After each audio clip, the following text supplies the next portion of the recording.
berada di Desa Sanding, tepatnya di Kampung Sanding Sekolah, Desa Sanding, Kecamatan Petir, Kabupaten Provinsi Banten.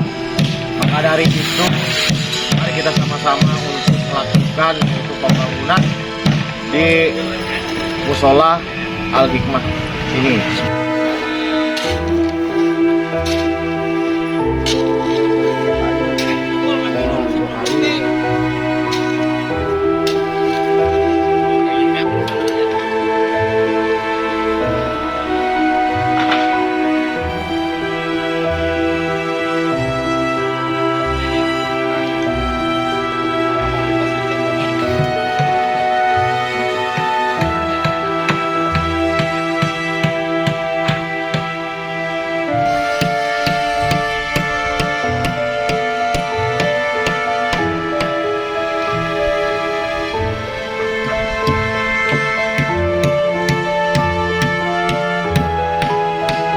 Siapa lagi yang mau membantu, datang aja ke Desa Sanding sekolahan.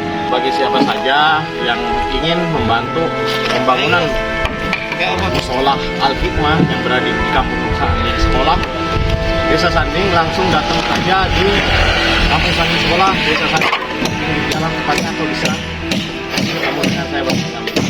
Akhir kata saya Pak Babi mengucapkan wassalamualaikum warahmatullahi wabarakatuh.